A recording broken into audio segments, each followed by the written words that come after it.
로마서 8장 26절부터 30절까지 읽겠습니다. 8장 26절부터 읽습니다. 이와 같이 성신도 우리 연약함을 도우시나니 우리가 마땅히 빌 바를 알지 못하나 오직 성신이 말할 수 없는 탄식으로 우리를 위하여 친히 간구하시느니라. 마음을 감찰하신 이가 성신의 생각을 아시나니 이는 성신이 하나님의 뜻대로 성도를 위하여 간구하심이니라. 우리가 알거니와 하나님을 사랑하는 자 곧 그 뜻대로 부르심을 입은 자들에게는 모든 것이 합력하여 선을 이루느니라. 하나님이 미리 아신 자들로 또한 그 아들의 형상을 본받게 하기 위하여 미리 정하셨으니 이는 그로 많은 형제 중에서 맏아들이 되게 하려 하심이니라. 또 미리 정하신 그들을 또한 부르시고 부르신 그들을 또한 의롭다 하시고 의롭다 하신 그들을 또한 영화롭게 하셨느니라.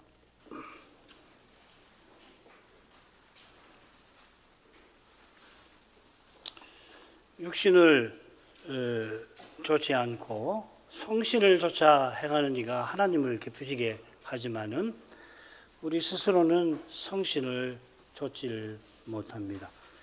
주의 은혜로 성신을 좇아 하나님을 기쁘시게 하려 해도 그 길에 죄와 죽음의 현실이 가로 놓여 있어서 성신을 좇고자 하는 자마다 고난을 받아야 합니다. 고난이 영광을 이루고 고난의 가벼운 것이 영광의 중함을 가져오긴 합니다마는 영광의 이 막대한 무게에 짓눌린 신자는 속으로 탄식할 수밖에 없습니다. 이 탄식은 심지어 겟세마네의 기도처럼 깊기도 합니다. 모두가 이런 기도를 드리게 되는지 잘 모르겠어요. 그렇게 하실는지. 그러나 그런 기도처럼 우리의 탄식이 깊기도 합니다. 바울이 자기를 저주하는 동족의 구원을 위해서 자기가 저주를 받아 그리스도에게 끊어지기를 원한다 할 만큼 그렇게 되기까지 필시 사도는 겟세마네의 기도를 그 비슷한 기도를 드리고 또 드렸을 것 같습니다. 이런 기도는 결코 사람에게 나오지 않고 우리 안에서 아버지하고 부르짖으시는 그냥 부른다고 하지 않았어요. 부르짖으시는 성신에게서 나옵니다. 무릇 하나님의 뜻대로 구하는 기도라는 것이 우리에게서 나올 수가 없습니다. 우리가 마땅히 구할 바를 알지 못하는 존재여서 그렇습니다. 주의 뜻이 이루어지이다. 오늘도 우리가 이런 기도를 드리며 예배를 시작했는데 이 기도는 성신께서 연약한 우리를 도우시는 생생한 증거일 것입니다. 주의 뜻이 무엇인지 모르는 그때도 정말 간절히 알고자 하고 그 뜻을 좇아서 간절히 구하고자 하지만은 그러나 아무리 생각해도 지금 이 순간에 이 현실에서 주의 뜻이 무엇인가 알지를 못하는 그때도 놀랍게도 주의 뜻이 이루어지이다 바라는 그런 심정에서 사도가 동족을 위하여 자기가 저주를 받으려 했을 것입니다. 이런 사도와 그의 간구를 하늘아버지께서 틀림없이 기뻐하셨을 겁니다. 지난 시간에 이어서 이 로마서 8장 마지막 부분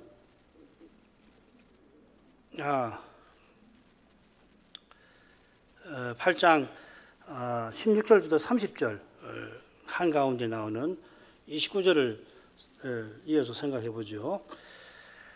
우리가 알거니와 하나님을 사랑하는 자 곧 그 뜻대로 28절이죠. 28절 하나님을 사랑하는 자 곧 그 뜻대로 부르심을 입은 자들에게는 모든 것이 합력하여 선을 이루느니라. 우리가 마땅히 구할 바를 알지 못한다 하던 사도가 여기서는 우리가 안다 합니다. 우리가 마땅히 구할 바를 알지 못하는 그 인생의 연약함을 잘 아는 사도라 역시 성신의 인도를 받아서 놀라운 진리를 확신하고서 여기 전하고 있습니다. 우리가 알거니와 이건 사도의 확신을 가리키는 확신하는 교훈을 가리키는 표현이라 할 수 있습니다. 사도가 지금 전하는 진리를 깨닫는 이는 자기가 마땅히 구할 바를 알지 못하는 존재라고 겸손히 고백할 것입니다. 이런 겸손한 고백은 하나님이 친히 구원을 이루신다, 하나님만 구원을 이루신다는 그 깨달음에서 나오는 겁니다. 구원이 오직 하나님 은혜에 있다는 이 분명한 진리를 잊어버리면 이미 기도하지 않습니다. 혹 기도하더라도 참으로 기도하지는 않습니다. 기도는 이런 고백에서 주님 아니시면 내가 살 수가 없다. 하나님의 은혜와 사랑과 선다심이 없으면 나는 그야말로 거지다. 상거지다. 이런 깨달음에서만 참된 기도가 나오는 겁니다.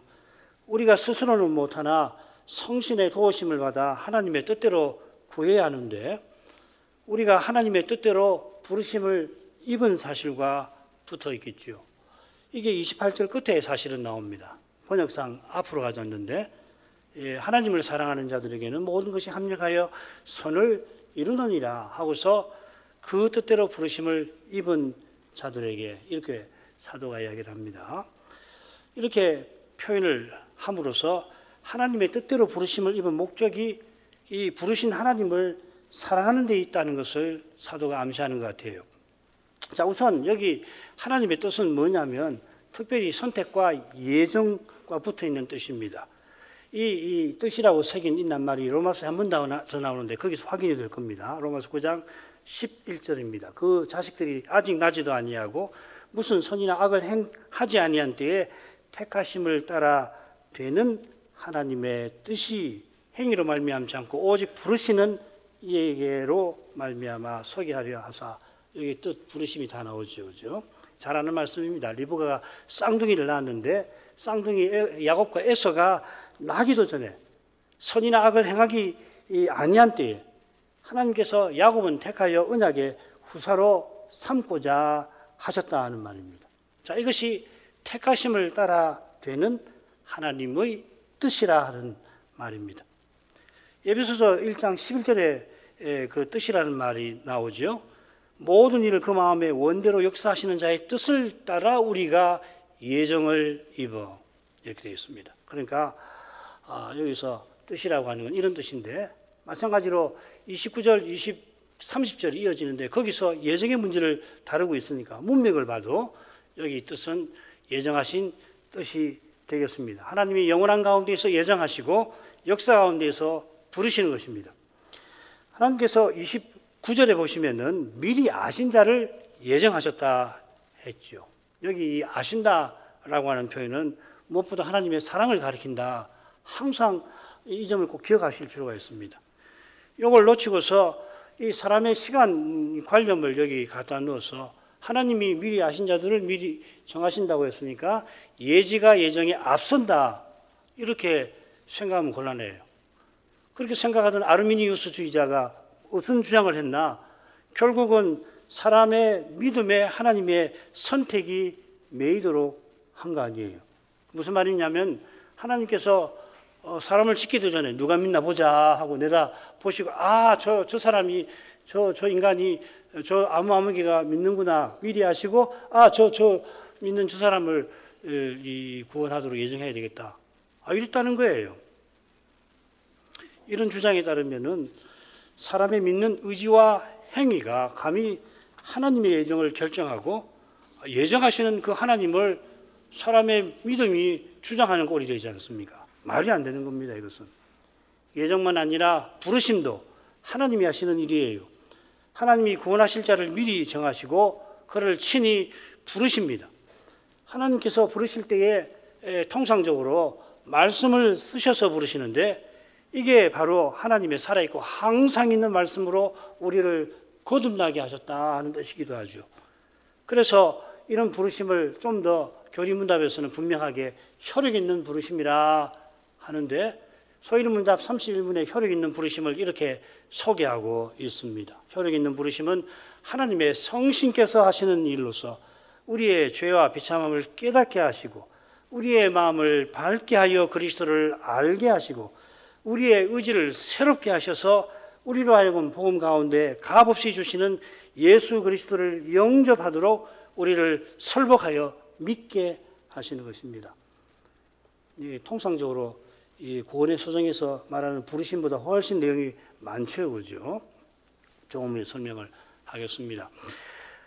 예수님께서 무덤 앞에서 나사로야 나오너라 부르시니까 죽은 나사로가 쪼벅쪼벅 나왔듯이 하나님께서 죄로 죽은 우리를 불러서 그리스도를 믿게 하시는 거예요.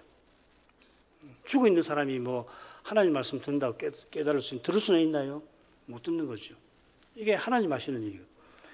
우리의 믿음은 우리의 호흡과 생명처럼 하나님께 주신 선물인데 더욱이 은혜의 선물입니다. 받을 수 없는 선물이고 생각할 수 없는 선물이고 실로 특별하고 특별한 선물이죠. 내가 어떤 부모를 태어나기 전에 택해서 저 부모에게 태어나야 되겠다 해서 태어나는 것이 아니듯이 죽은 우리가 거듭나는 것은 하나님의 성신이 하시는 일입니다. 요한복음 3장 5절 읽어주시죠. 물과 성신으로 거듭나지 아니하면 하나님 나라에 들어갈 수 없느니라. 이런 경우는 하나님의 예정과 선택이 하나님의 사랑에서 나왔다 하는 것을 분명하게 모를 수 없게 하는 것입니다. 하나님이 사랑하셔서 먼저 사랑하셔서 이런 일을 계획하시고 정하시고 행하시는 거죠.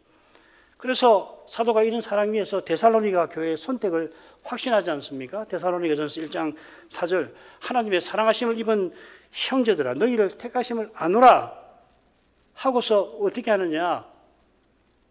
앞에서는 1장 3절에서는 너희에게 믿음, 사랑, 소망이 있다 하고서 사랑하심을 받은 하나님의 사랑을 받은 형제들아 너희를 택하심을 한다. 그리고 5절에서는 뭘 이야기합니까?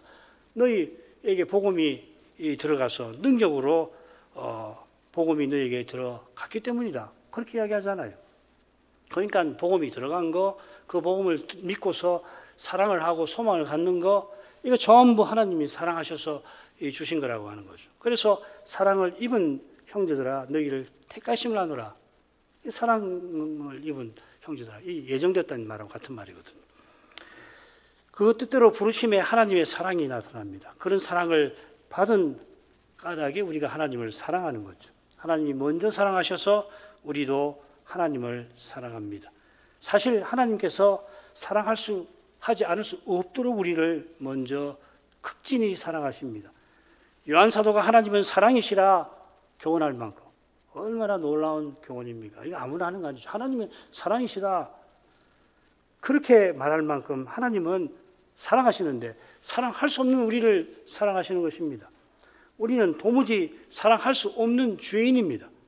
우리도 홀로 잠잠히 우리 삶을 반추해 볼 때, 나라고 하는 인생을 살펴볼 때에 자신이 도무지 하나님 사랑을 받을 수 없는 자임을, 하나님 사랑도 못 받고 사람에게도 사랑받을 수 없는 자라고 하는 것을 알게 됩니다만은 사실 우리 죄는 그보다 더 끔찍합니다. 심각합니다.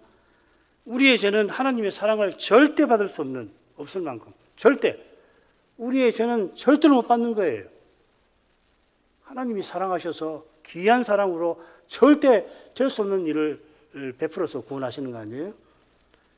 그만큼 악하고 끔찍하고 교묘하고 참혹합니다.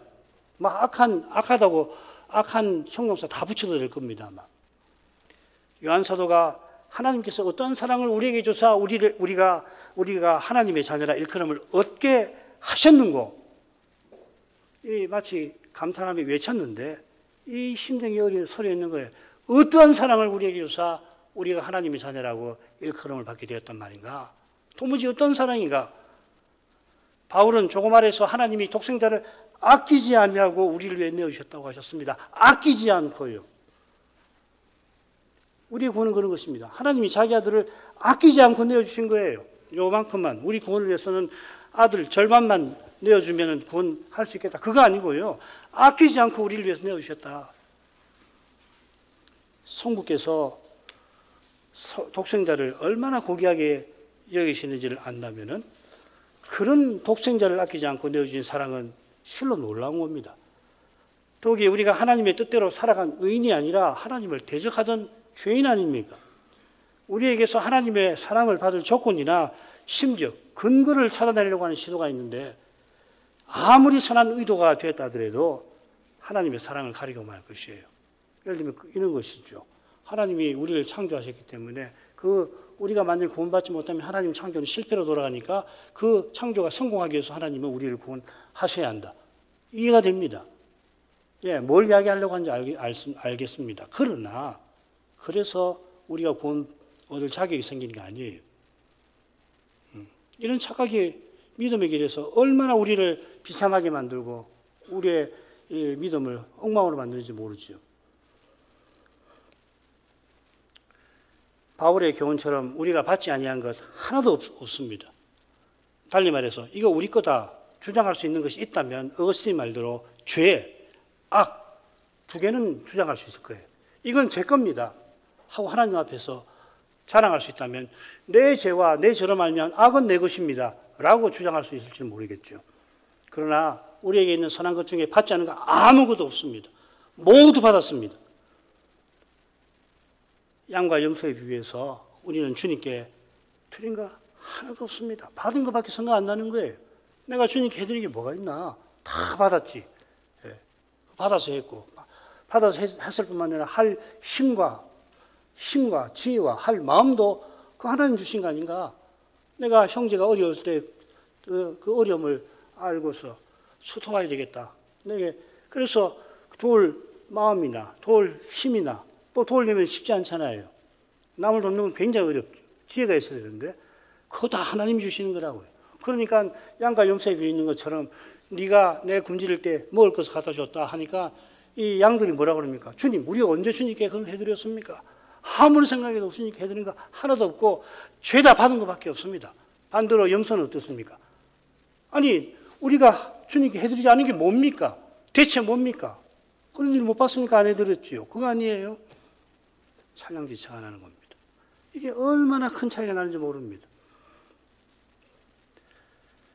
하나님 사랑을 맛보고 하나님을 참으로 사랑하는 자마다 이런 심정을 갖는데 이 심정을 일러서 감사라 성경은 교훈합니다. 감사 제일 좋은 겁니다. 지상에서 제일 좋은 것을 꽂으라고 한다면 감사의 마음입니다. 자, 하나님을 사랑하는 자들에게 놀라운 약속이 있는데 모든 것이 합력하여 선을 이룬다 했습니다. 모든 것이 합력하여 선을 이룬다. 그런데 이 약속을 틀림없이 보장하는 든든한 보장이 있어요. 그게 32절입니다. 독생자를 아끼지 않고 내어주신 하나님이 어찌 그 아들과 함께 모든 것을 은사로 우리에게 주지 아니하시겠느냐. 여기 모든 것이 나옵니다. 바로 이 사실이 있어서 모든 것이 합력하여 선을 이룬다고 말할 수 있는 거죠. 자, 32절은 다음 시간에 생각하십시다. 주님의 십자가는 하나님께서 우리에게 주실 수 있는 전부를 주신 생생한 증거입니다. 주실 수 있는 전부를 주셔서 구원하셨습니다. 하나님께서 주실 수 있는 전부를 주신 것인지 실은 그 이상인지 저는 미련한 사람이라 아직도 잘 모르겠어요. 분명 아무도 우리를 예수 믿는 나를 하나님 사랑해서 빼앗아가지 못할 것입니다. 내 스스로도 내가 믿음이 약해서 내 믿음이 없어져 가는구나, 못 믿겠구나 그럴지라도 주님의 사랑이 내 믿음을 굳게 붙들어 주실 것입니다. 그런 점에서 합력하여 선을 이루는 모든 것은 로마서 8장 마지막에 나오는 우리 구원의 장애와 방해되는 온갖 요소들을 다 포함할 겁니다. 이런 것들이 나옵니다. 환난, 곤고, 핍박, 기근, 적신, 옷벗은 헐벗는 거죠. 위험, 칼, 도살당함, 사망과 생명, 천사들과 권세자들, 현재일과 장래일. 이게 참 흥미롭죠, 그죠? 현재일과 장래일들이 우리를 하나님 사랑에서 꺼내게 할 수 있는 것들이에요. 우리 그만큼 연약하게 썰었습니다. 현재 일어나는 일들, 그 어떤 일도 그 일이 아무리 사소해 보여도 하나님이 거기서 보호해 주시지 않으면 그 사소한 일로 우리가 믿음을 잃을 수가 있다는 이야기죠. 그죠? 그만큼 약합니다. 아무것도 아니에요. 주께서 붙들어 주시니까 이렇게 이만큼 있는 것이란 말이죠. 능력, 높음, 기품, 뭐 등등 우리 눈에는 열거된 것 중에 하나만이라도 그 하나 중에서도 가장 사소한 것 하나라도 우리를 그리스도의 사랑에서 능히 끊어낼 수 있고 열거된 것들은 능히 그런 것들입니다. 그런데 놀랍게도 그 모든 것도 합력하여 선을 이룬다. 여기 합력한다는 말이 어디에 써 있냐면은 복음 전도자들이 서로 협력할 때 심지어 하나님과 합력한다 할 때 쓰는 말입니다.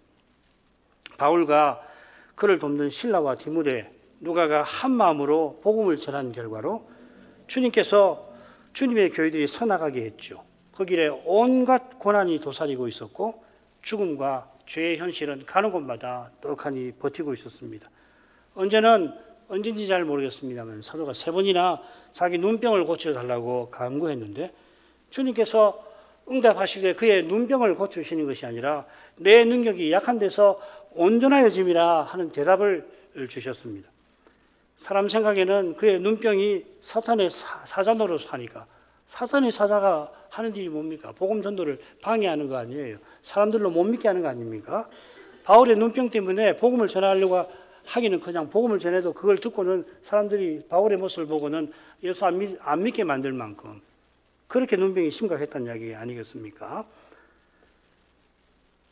오히려 그의 복음을 참되게 받은 갈라디아 사람들은 어떤 반응을 보이냐면 자기 눈을 빼서 바울에게 주고자 하지 않았습니까? 얼마나 놀라운 일이에요. 그처럼 로마에서 바울이 옥살이했지만 그 옥살이로 복음이 전진하였습니다. 사실 더 힘겨운 일이 있었죠. 바울이 옥살이 하는데 그걸 더 괴롭게 하려고 복음을 전하는 자들이 있었다 했습니다. 그런데 사도는 전파되는 것은 그리스도시니 내가 이로써 기뻐하고 기뻐하리라.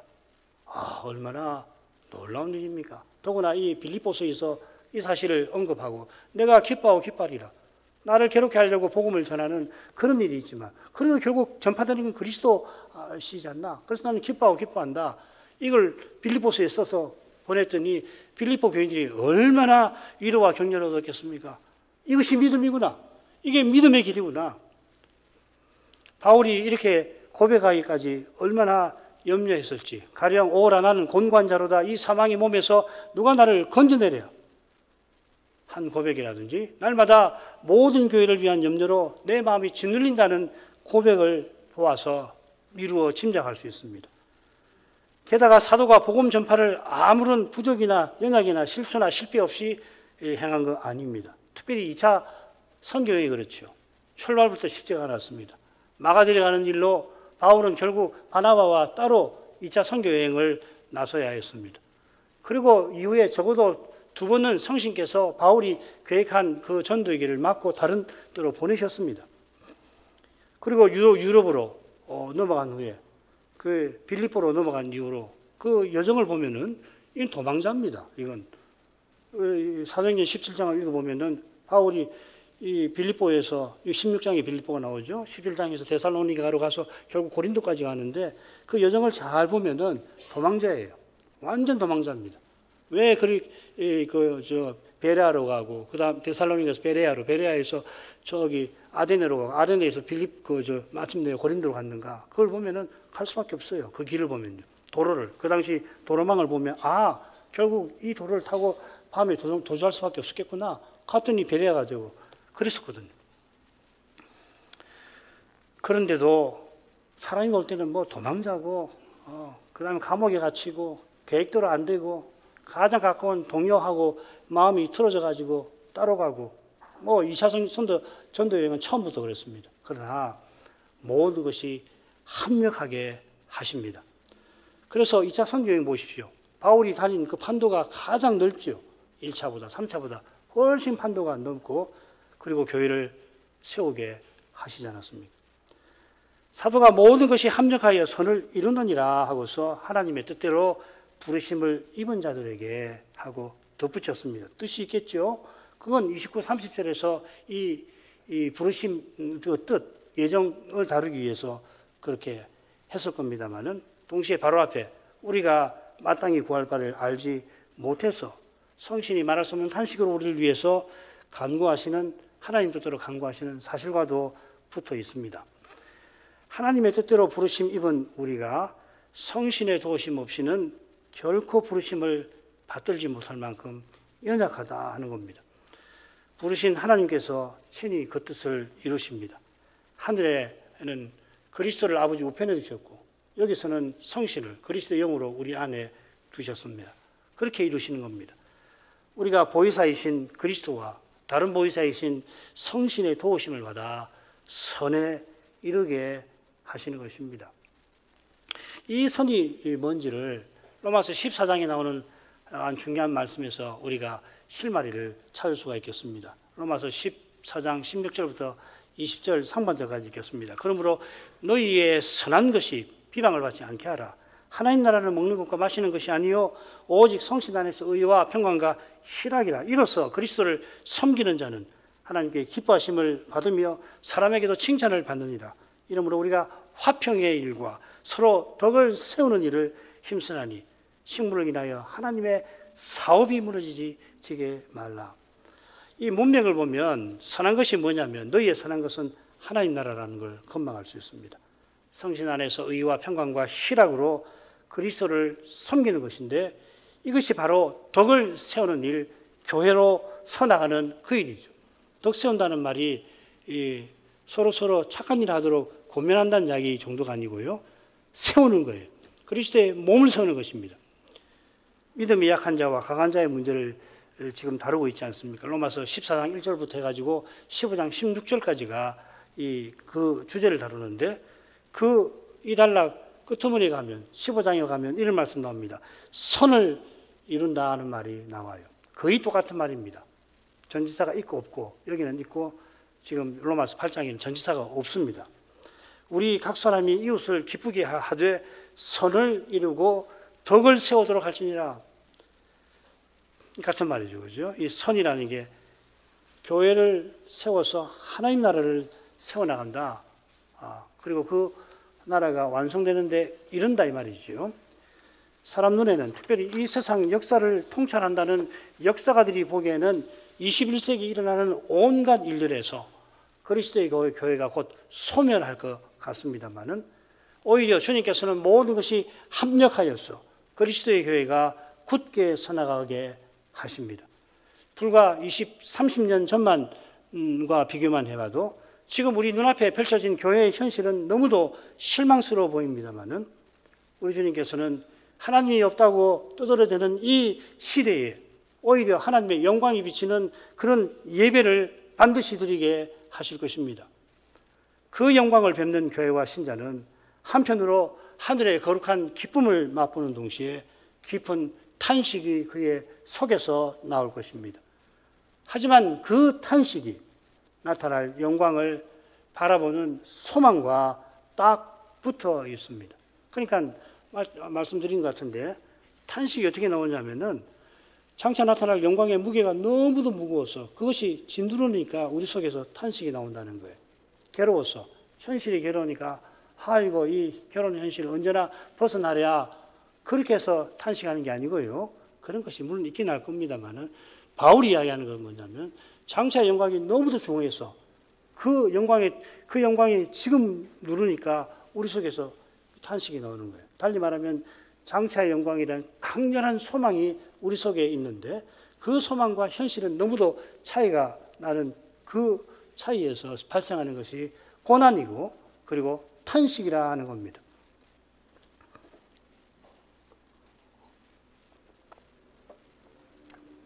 바로 여기에 모든 것이 합력하여 선을 이룬다는 생생한 증거가 있는 것입니다. 29, 30절로 가죠. 하나님이 미리 아신 자들로 또한 그 아들의 형상을 본받게 하기 위하여 미리 정하셨으니 이는 그로 많은 형제 중에서 맏아들이 되게 하려 하심이니라. 또 미리 정하신 그들을 또한 부르시고 부르신 그들을 또한 의롭다 하시고 의롭다 하신 그들을 또한 영화롭게 하셨느니라. 이어서 하나님의 뜻의 목적을 사도가 교훈하는데 바로 이 목적 때문에 이 목적을 이루시기 위하여서 모든 것이 합력하여 선을 이루게 하시는 겁니다. 하나님께서 하나님의 아들을 본받게 하려고 모든 것이 합력하게 하십니다. 자, 이런 데서 예정하신 목적이 하나님께 얼마나 고귀한 것인가 짐작할 수가 있겠죠. 하나님께서 미리 아신 자들로 또한 미리 정하셨습니다. 사도가 굳이 또한이라 하는 낱말을 붙인 뜻이 있을 거예요. 얼른 빨리 읽을 때 또한을 빼고 한번 읽어보십시오. 뜻이 크게 뭐 차이가 나는가 한번 빼고 마음으로 확 읽어보십시오. 글쎄요. 그런데 이 또한이라는 말을 굳이 썼거든요. 그 뜻이 있는 겁니다. 그러니까 미리 아시는 것과 미리 정하시는 것을 딱 붙여서 사도가 말하는 것 같아요. 따로 떼서 생각하지 않도록 하려는 거 아닌가 싶습니다. 우리는 시간에 매여 있어서 심지어 하나님이 영원한 가운데서 하시는 일도 결국 사람의 언어를 쓰니까 그게 시간 순서 혹은 논리 순서로 기록이 되고 우리는 그렇게 생각하게 됩니다. 대표적으로 로마서 5장 26절 읽어보죠. 하나님께서 자기 속에 생명이 있음 같이 아들에게도 생명을 주어 그 속에 있게 하셨고, 하나님이 자기 속에 생명이 있음과 같이 그 생명을 아들에게 주셔서 그 생명이 아들에게 있게 하셨다 하는 겁니다. 아리우스주의자들은 이 말씀을 오해해서 뭐라고 그러냐면, 봐라, 성경에 아들에게 생명을 주셨다고 그러니까 아들이 생명이 없는 때가 있다는 거 아니냐. 그러니까 아들은 아버지보다 열등한 신이다. 신이더라도 열등한 존재다. 그렇게 말하지 않습니까? 이 말씀은 영원한 가운데서 아버지께서 자기 전부를 아들에게 주시는 신비한 관계를 보여줍니다. 아버지께서 자기 전부를 아들에게 주셔서 아버지의 아들로, 아들의 아버지로 계시려고 하는 거죠. 아들의 아버지가 되시기 위해서 자기 전부를 아들에게 주십니다. 그러면은 자기 전부를 아들에게 주셨으니까 아버지는 아무것도 없습니까? 이게 논리적으로 생각하면 이렇게 되는 거라고. 아무것도 없다. 아들에게 다 주셨으니까 아무것도 없단 말인가? 그게 아니라 아들의 아버지를 계시기 위해서 그렇게 하시는 거예요. 동시에 아들은 어떻게 하십니까? 아버지가 나한테 다 주셨으니까 내가 1등이다. 지금 제가 정말 참나, 하나님의 버리장머리 없는 표현을 쓰는 건데, 그거 아니잖아요. 아들은 어떻게 하십니까? 아들은 동시에 영원한 가운데서 받은 전부를 아버지께 순종으로 드리시는 거 아니에요. 그래서 아버지의 아들로 계시는 거라고.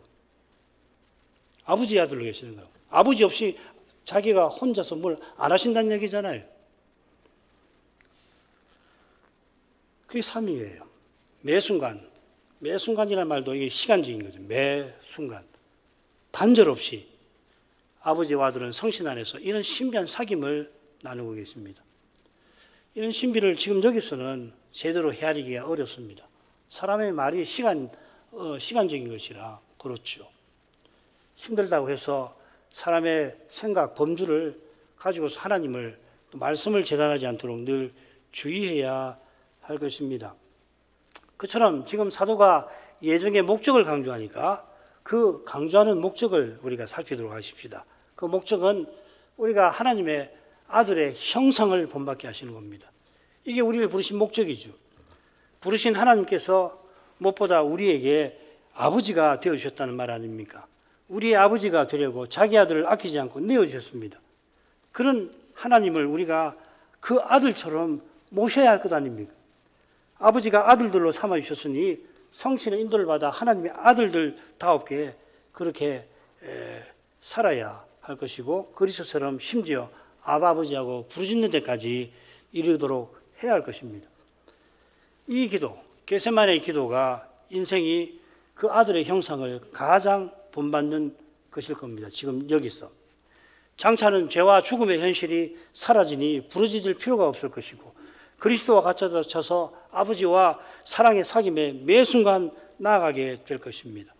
그래서 매 순간이, 그 순간순간이 그 아들의 형상을 가장 본받는, 그 아들을 가장 본받는 순간일 텐데, 주의 영광을 우리가 단절 없이 뵐 것이라 그렇습니다. 매 순간 가장 좋은 거예요.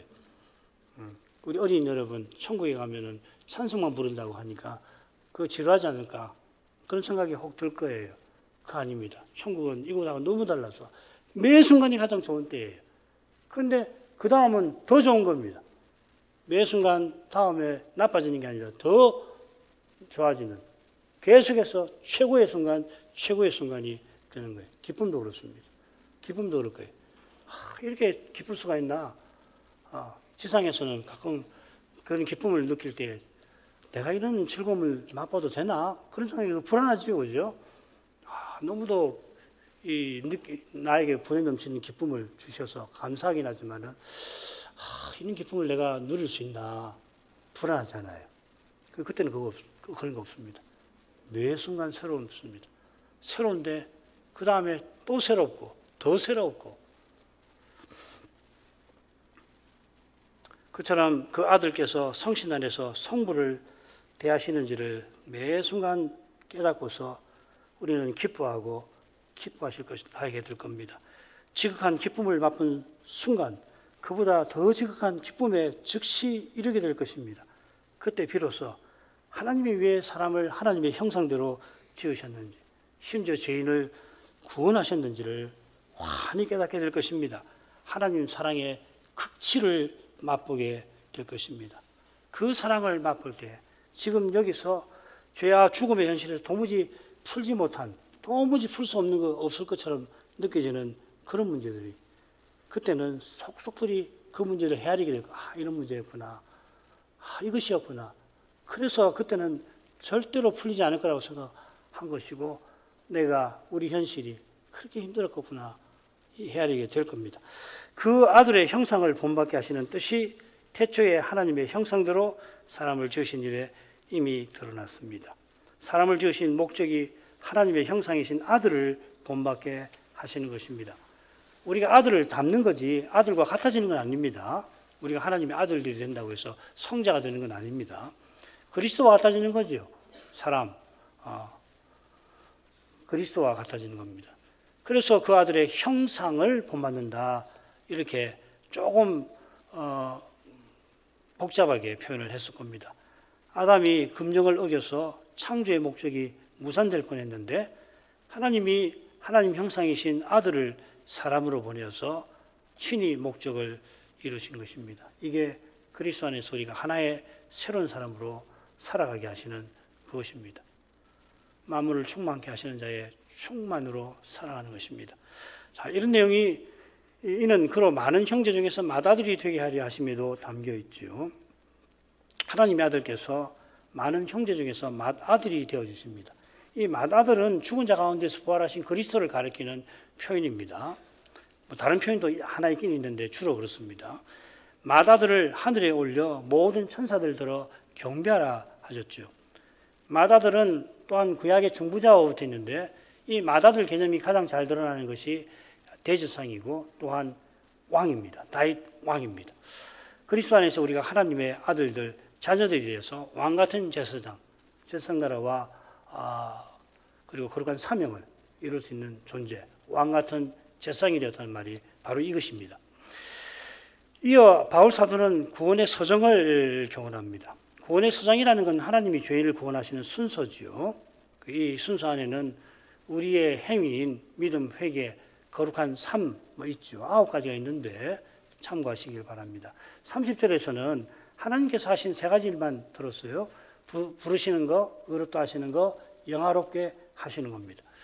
하나님이 미리 정하신 자들을 부르신다 하셨으니까 미리 정하신 목적, 그 아들의 형상을 본받는 것에 비추어서 부르신 그 의미와 내용을 생각하는 거죠. 하나님의 아들들 되라고 부르신 것입니다. 그처럼 의롭다 하시는 것은 하나님의 아들로서 법적인 자격을 부여하시는 겁니다. 아들이니까 아버지를 가까이 해야 하는데 아버지를 가까이 할 수 있는 그 자격이 바로 의롭다 하심입니다. 전에 하나님을 떠나서 대적하던 그 죄값을 사해 주시고 온전한 순종을 드린 자로 인정해 주셔서 우리가 오늘도 예수 그리스도 안에서 하나님께 나와 예배를 드릴 수가 있게 된 것입니다. 이 의롭다 하시는 은혜를 의지해서 하나님을 가까이 할 때 하나님은 아버지의 영광을 비춰주십니다. 그 영광을 뵙는 교회와 신자가 영화롭게 됩니다. 장차 그리스도를 계신 그대로 뵙고 우리가 영원한 영광에 들어갈 텐데 그때 하나님 나라를 상속하게 되겠죠. 그런데 30절 보십시오. 영화롭게 하실 것이다 한 게 아니라 영화롭게 하셨다 했습니다. 부르셨다, 의롭다 하셨다, 영화롭게 하셨다. 하나님이 이미 행하신 일로 설명합니다. 이 영화롭게 하심은 그리스도의 얼굴에서 하나님의 영광 빛을 보게 하시는 것을 가리킬 것입니다. 그 영광을 뵈면은 우리가 그리스도처럼 하나님의 자녀답게 살아가는 것입니다. 오전에 말씀을 드린 줄 압니다. 주일 예배에서 주의 영광을 뵙는 이가 장차 주와 같아지는 것입니다.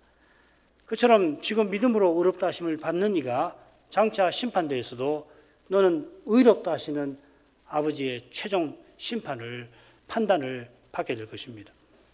의롭다 하심을 받은 이는 예배에서 삶에서 주를 부릅니다. 아버지께서 우리를 부르시니 우리도 주님을 아버지를 부르는 겁니다.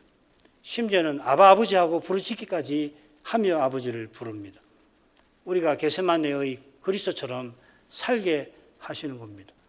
겟세마네에서 그리스도께서 자기 뜻을 접고 십자가를 향하여 부르짖으셔야 했던 것처럼 우리도 날마다 자기를 부인하고 자기 십자가를 지고 주님을 쫓아야 합니다.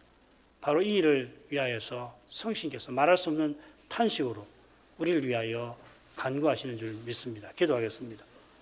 거룩하신 아버지, 그리스도를 통해서 삼위의 관계와 사귐을 알려주시면서 삼위의 영원하신 뜻에 관하여도 사도를 통하여 우리에게 계시해 주셨습니다. 시간에 매여 있고 더욱이 타락한 후에는 과거에 얽매여서 벗어날래야 벗어나지 못하는, 그래서 과거의 어떤 사건에 얽매여서 생각이나 마음 씀씀이가 거기에 갇혀서 벗어나지 못하는 인생인데, 시간을 초월하는 세계, 영원히 펼쳐질 저 날들에 관하여 묵상하도록 하십니다. 성신께서 말씀과 더불어 역사해 주셔서 그리스도를 깨닫게 하시고 그리스도를 통하여 영원하신 삼위를 가까이 하게 하시옵소서. 삼위께서 놀랍게도 교회 예배에 임재해 주십니다. 아니, 삼위 앞에 저희를 불러주셔서 예배할 수 있게 하십니다. 부르시는 하나님을 그리스도 안에서 함께 부르는 교회는 마침내 약속하신 영광에 이르게 될 것입니다. 이제도 그 영광의 순간을 향하여 성신께서 인도해 주십니다.